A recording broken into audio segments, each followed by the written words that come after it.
think one of the biggest challenges from any new fiction is that it's a blank slate. You can do anything. At first that sounds cool, like, hey, you can do anything, but then you realize, wow, I can do anything.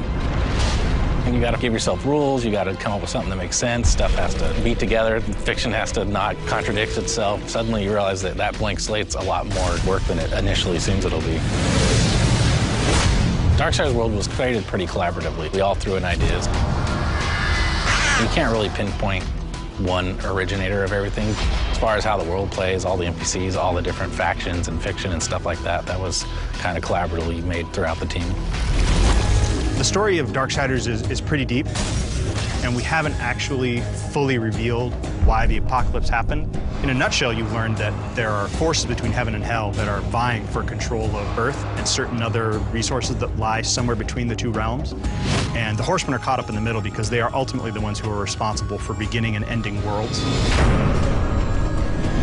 In the first Darksiders, one of the Horsemen, War, gets framed for destroying Earth. There's a conspiracy between heaven and hell. He sort of takes the blame, mankind's wiped out, and then he is stripped of his powers and imprisoned for 100 years. Then he's given a chance to come back and prove his innocence, and he's got to pretty much kill everyone involved.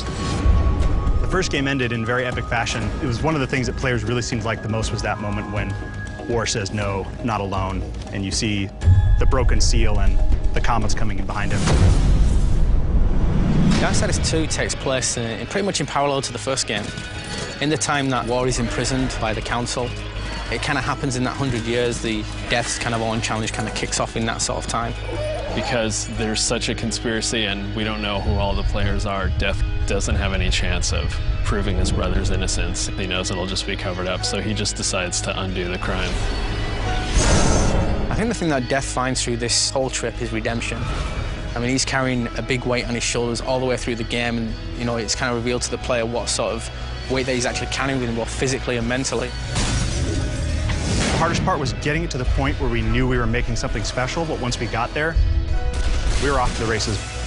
We knew it was going to be good.